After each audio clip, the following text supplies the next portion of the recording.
Hello, everybody. My name is Rodrigo, and I worry a lot. But this was really complicated a couple years ago when I was working for a TV company. I was the general producer. And that sounds really nice when you are 23 years old. But the problem was that I was worrying all the time. I was worrying about the budget, my boss, the time that I didn't have for my family. And my mind was worrying 24/7 as a way to kind of prevent bad things from happening. And that was really, really exhausting. Hi guys, my name is Rinat and I'm pretty anxious. My anxiety hit a peak about 5 years ago when I was leading the product of a very successful startup company in Israel. My boss at the time was sure that over-demanding and shouting was a really motivating tool. Being a hypersensitive person, this did not do me well at all.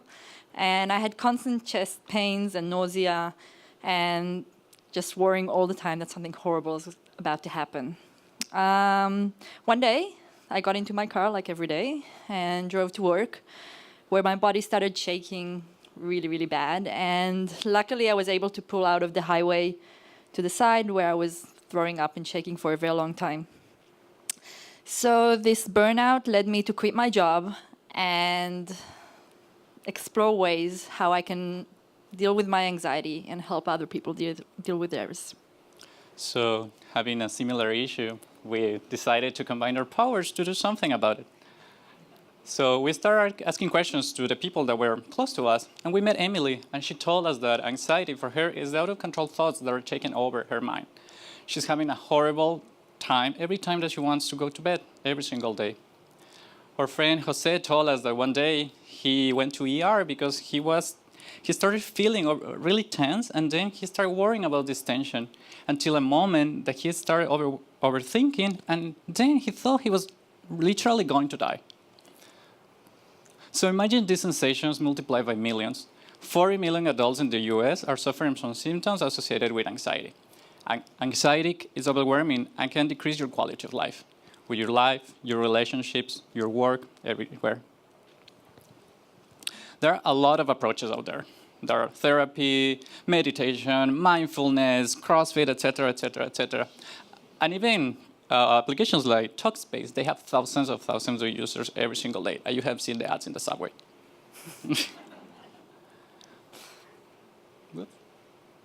But the cost that goes in someone's body and mind are enormous. So we realized that before trying to develop a solution for everybody, we needed to work on a controlled environment. Why? Because we needed to learn the most. And then we asked ourselves, where can we find these people who's been treated and who's doing that? So then we met Abby. Everything started because we interviewed her about her own experience with her anxiety, and then she told us that actually she's a therapist, and she's treating people suffering from mental illnesses, and these people have a lot of troubles functioning in society. And then we were like, oh my God, this is amazing, we have access to everyone, it's good, but then, you know, the health system in America is a little bit complicated, right? And we had to go through an entire process of orientations, criminal backup records, they had my fingerprints taken, and then we did it. We became part of the staff of this organization. What's really interesting and so cool. So then we finally had access to community access. The users of this facility have troubles basically with their past, with problems related to substance abuse, homelessness, sexual abuse. So their past is really connected to these memories. And then we realized, okay, so we have a really good opportunity here. We decided that we are not going to try to curate anxiety or even try to fight it back. We are going to learn to relate to it. How are we going to do this? We know that anxiety is happening in our head. This is not tangible. So in order to get to the root of this, we realized that we needed to simplify our approach. We need to create something so simple and so fun. And then we know we just want these people to feel like children again. Just remember that when feeling was so simple because we used to feel with our senses. So now these tools that we use to perceive the outside world are going to help us to treat our internal one.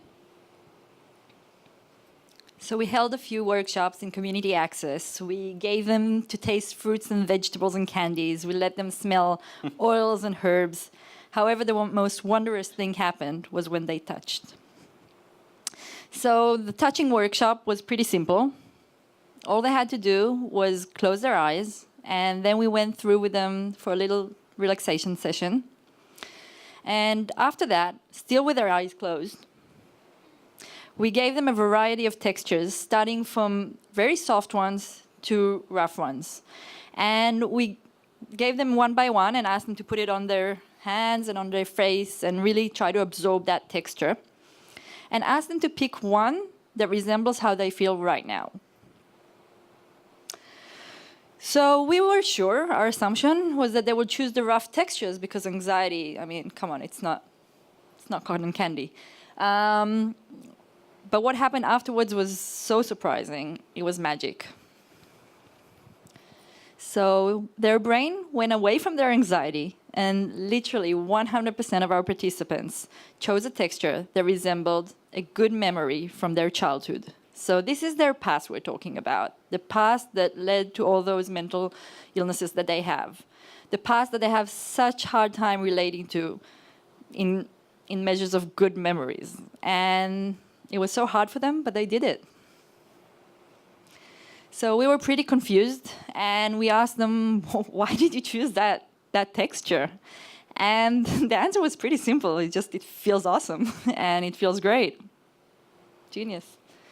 But that didn't convince us yet of why they did it. So we went back to our books and our psychology experts, and we started digging deeper into why that happens. And here it is. So people suffering from anxiety, especially if they've been physically abused, often dull their senses. I mean, it makes sense. And that way they feel less pain. However, they also feel less pleasure. And when given the right time and the right space, when the body concentrates on actually feeling, it can feel, and it triggers the brain to a memory that is associated with that feeling. And that is how forgotten memories just rise up. So for the following week, we gave them the texture and we asked them to touch it as often as they could. And the more they touched it, the more this memory got stronger, and the more that they felt soothed and calm. So let me share with you Marie's story. Marie chose the cotton ball because it reminded her of when her and her sister used to dress up and wear their mother's makeup. So they put the makeup on with the cotton candy. And she said that she chose that because it just made her feel so good and soothed. Memories are elusive, and we wanted to find a way to keep them alive. So, being designers, we know some creative people, and we reached out to really talented illustrators from around the world, telling them about the project. And the enthusiastic ones came along. This is the illustration that Juan made for Marie. And when we gave it to her, it was maybe one of the most touching moments of our lives. She held it like really close to her. And she said the following thing. She said, "All my childhood, I've been raped and abused and molested. Touch was always a horrible thing for me. And this was the first time in my life that I can really enjoy touching. I now know that these memories are my past and that this memory is my new future." So now Marie and 5 other amazing participants from Community Access have these wonderful, wonderful illustrations right by their bed. Abby, the therapist, told us that this has been a tremendous leap to their healing process, and we are so blessed to be part of it. So we wanted to make this accessible for everyone. I mean, let's face it, we all get anxious from time to time. And that's why we created It Makes Sense, an online platform that takes you through 6 really simple steps which help you tap into a forgotten memory. Your story is then sent to a talented illustrator, and it's brought back to you in the form of an art piece. We really recommend that you try it. It's really fun. So in order to get more illustrators on board, we partnered up with an amazing organization called Creative Without Borders. They take nonprofit initiatives and bridge them with creative talents. So thank you very much, guys. Well, not yet. All our friends, not yet, all our friends in Community Access have created a new relationship with their anxiety. They have learned to touch and connect with joyful memories. And for us, it's the first time in our lives that being anxious and worrying is not a big deal, because we have relearned to touch, and we have been touched in return. So at the end of the day, we all know that life is about the experiences we have and the people that we share it with. Let's touch and connect. Thank you so much.